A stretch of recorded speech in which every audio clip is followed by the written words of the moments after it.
trabalho que Deus entregou na mão dele foi algo assim muito especial.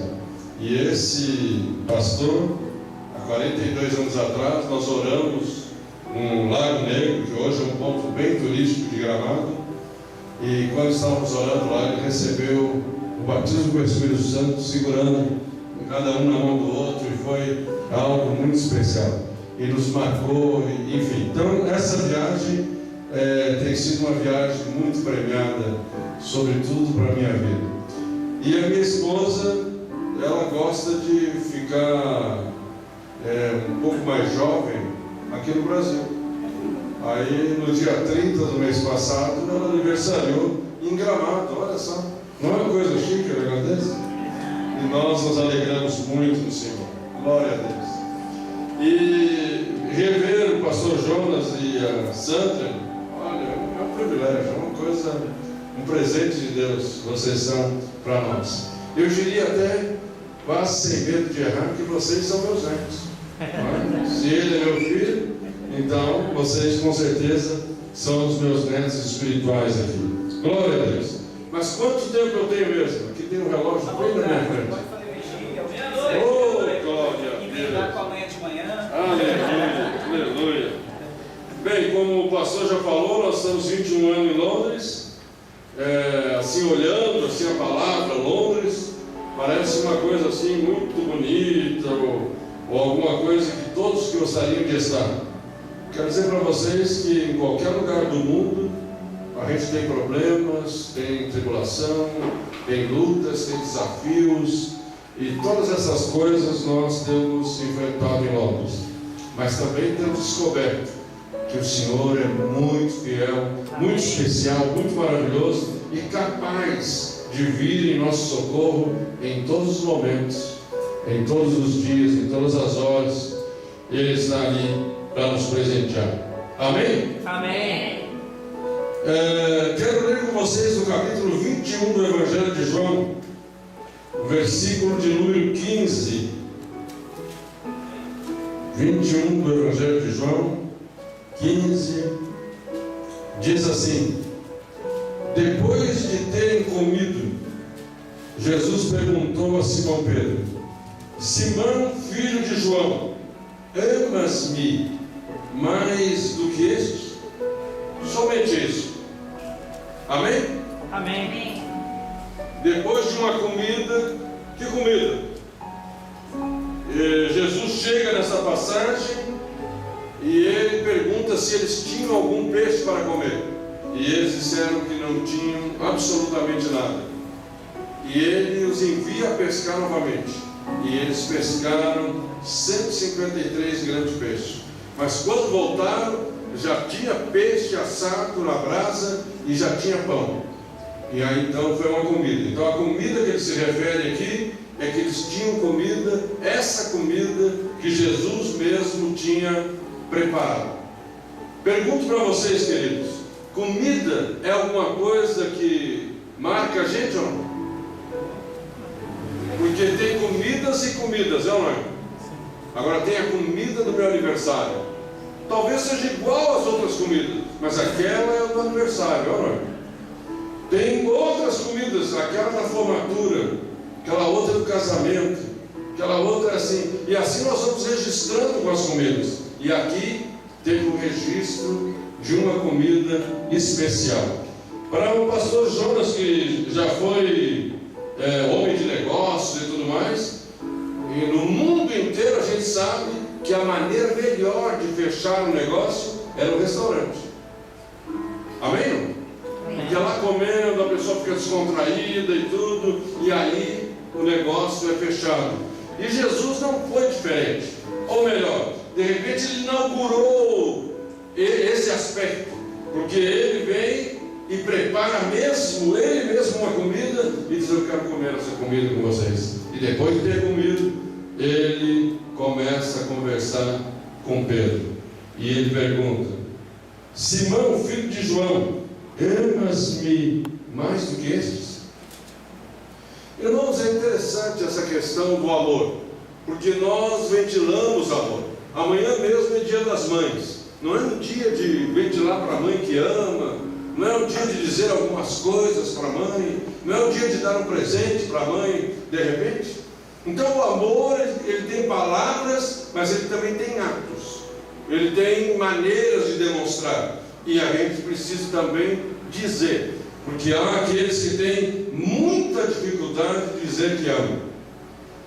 Agora, no casamento, quem é que pergunta: você me ama? Você me ama do mesmo jeito de tantos anos atrás? Você me ama? Não é? Então esse "você me ama" é algo muito especial, porque a outra pessoa está dizendo assim: eu quero escutar de você, quero que você me diga se você realmente me ama. Se a gente tiver um retrospecto desse texto, Pedro amava Jesus, irmão. Pedro amava Jesus. Pedro andou com Jesus 3 anos e meio. Pedro fazia parte dos escolhidos entre os 12. Pedro teve momentos incríveis de revelação, de coisas especiais e também de profundas fraquezas. E a Bíblia não oculta nem uma coisa nem a outra. Ela revela todas as coisas a respeito de Pedro. E aqui, nesse particular, Jesus está perguntando para ele dessa maneira, por uma razão muito especial.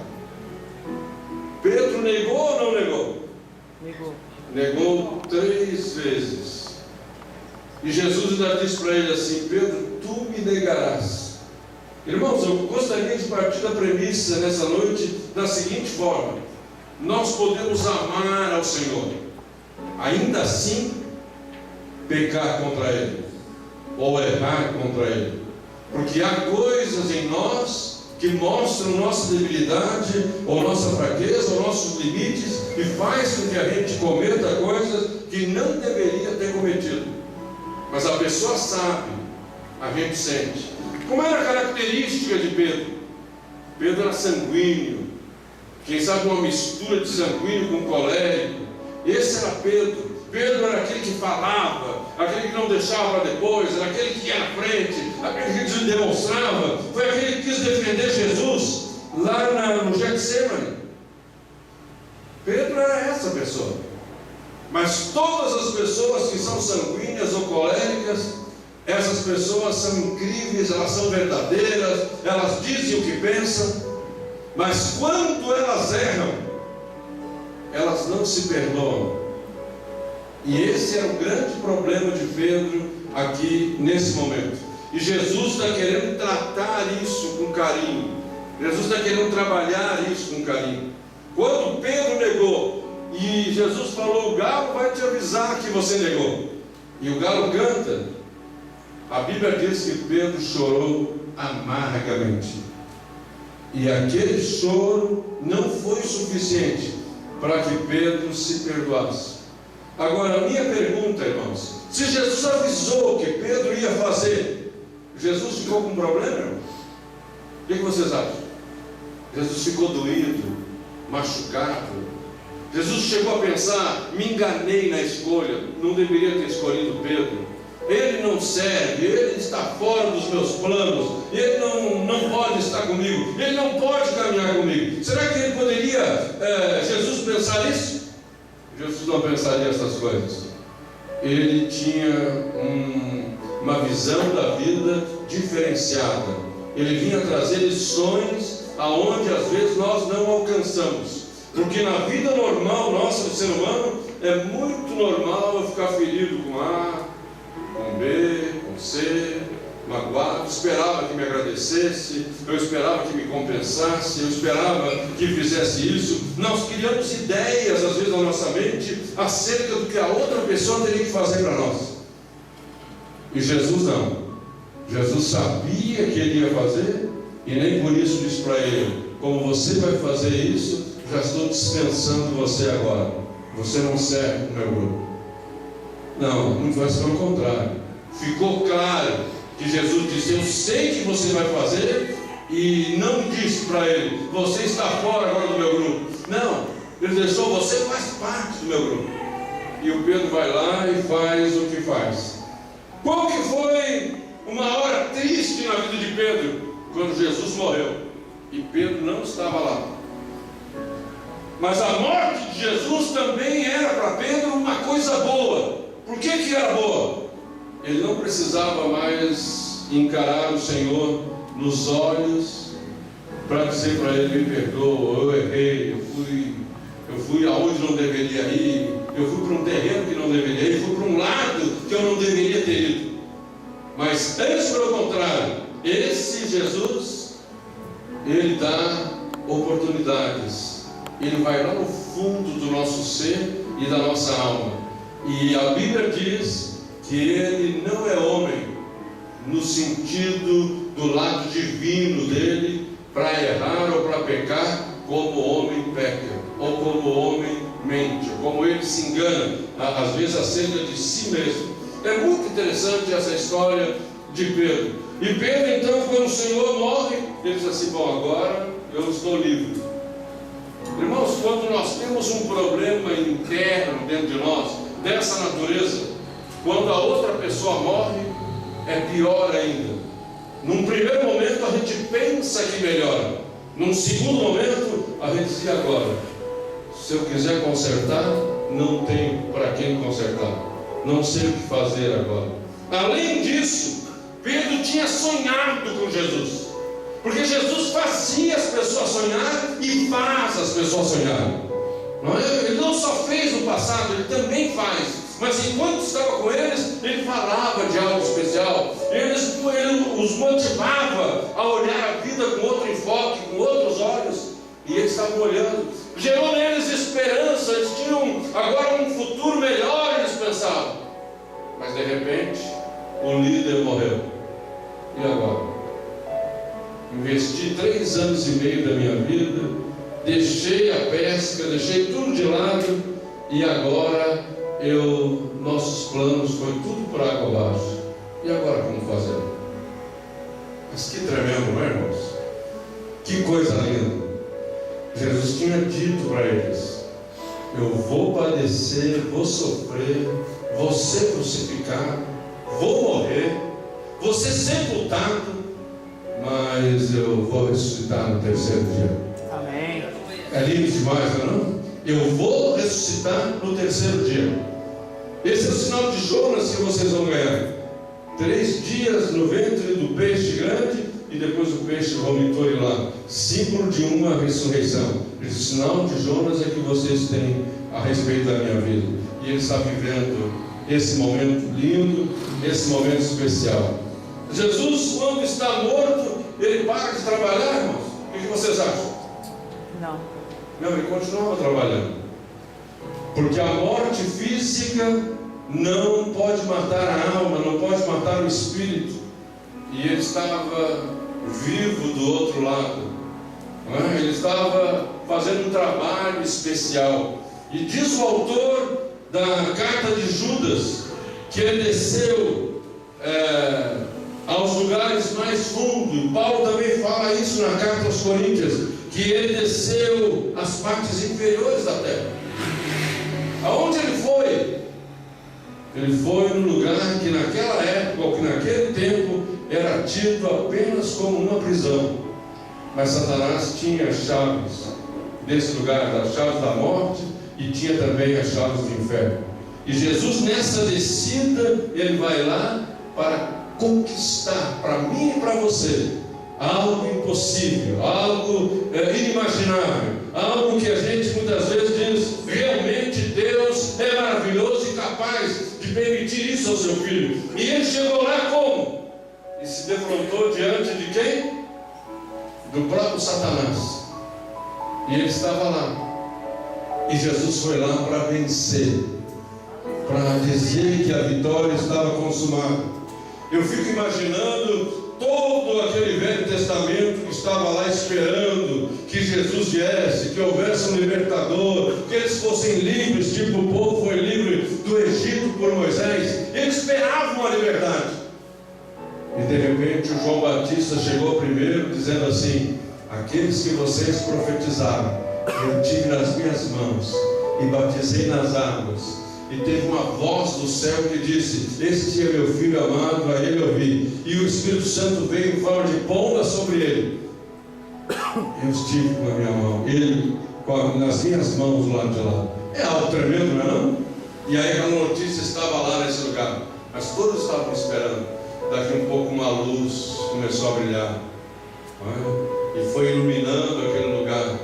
E o João Batista, que já conhecia, começou a gritar: disse: é ele, o Cordeiro de Deus que tira os pecados do mundo. E ele estava chegando naquele lugar, e diz a Bíblia que ele pegou as chaves da morte e do inferno, ele levou cativo o cativeiro, e ele deu dons aos homens. Quantos de vocês podem glorificar a Deus? Amém. É Ele que faz essas coisas, é Ele que opera essas coisas maravilhosas. E Paulo, descrevendo isso, diz: Ele triunfou, Ele os constrangeu, Ele os envergonhou, Ele fez a posição do inimigo como um vitupério, como alguma coisa ruim, e triunfou sobre eles. Quantos podem glorificar o Senhor? Amém. Ele venceu. Aleluia. Deus. Glória a Jesus. Ele venceu. E não muito tempo depois disso, de fazer esse trabalho, ele ressuscitou. Aleluia. E que lindo! Aonde estavam os discípulos? Sem esperança, reunidos por aí, sem saber o que conversar. E Pedro, além de tudo, envergonhado diante de si mesmo. Eu creio que a pior vergonha é quando nós nos envergonhamos diante de nós mesmos. Quando nós nos consideramos auto-rejeitados, quando nos rejeitamos, quando nos tiramos as nossas possibilidades. E é nessa hora que nós precisamos de Deus, mais do que em qualquer outra hora, em qualquer outro tempo. E Ele está vivendo esse quadro incrível. E o Senhor então está lá. Maria Madalena vai ao sepulcro. Não é maravilhoso, irmãos? Não poderia ter sido Pedro, não poderia ter sido João, não poderia ter sido um dos 12 que fosse lá. Poderia ser algum deles. Não, ninguém foi. Mas Maria vai. E chega lá, encontra o túmulo vazio. E o anjo diz para ela: por que você busca entre os mortos aquele que ressuscitou? Ela não entende esse linguajar. E ela vai para casa assim, meio sem rumo, mas ela convida outras pessoas para vir com ela. E ela volta, e ela queria fazer alguma coisa no corpo de Jesus, queria saber onde é que ele estava. De repente alguém aparece e ela começa a reclamar com ele que ela queria o corpo, que ela tinha os ungüentos para passar. E que tremendo! Ela diz: mas na verdade roubaram meu Senhor. E naquela hora ela escuta a voz que ela conhecia, e ele diz para ela: Maria. E ela diz para ele: Rabone, és tu. E ele diz assim: não me toques agora, porque ainda não fui para o meu pai, mas vai adiante e avisa os discípulos que eu vou estar lá no meio deles. Aleluia. Agora era um lado maravilhoso, um lado extraordinário. E o Senhor vai e entra no cenáculo. Irmãos, que maravilhoso entrar no cenáculo pela parede assim. Pastor Jonas só quis se equilibrar na telha, e a telha não resistiu o peso dele. Mas na verdade Jesus, ele passa pela parede. Fala para a pessoa do lado: é um corpo glorificado. Fala para a pessoa do lado: é uma promessa para a sua vida. Aleluia, glória a Deus. E ele vem trabalhando muito com Pedro. E Maria vai lá, avisa para eles. Pedro vem com João, entram lá, não encontram nada, e voltam assim. E de repente, quando estão reunidos no cenáculo, ele entra pela parede e fala: paz seja convosco. Aí eu pergunto para os irmãos: esse Pedro, que era sanguíneo, que era colérico, que falava muito, que dizia tantas coisas, aonde será que ele estava? De repente ele estava como eu cheguei aqui essa noite, lá na última cadeira. Ele não queria ser chamado, ele não queria ser visto, ele não queria que comunicasse.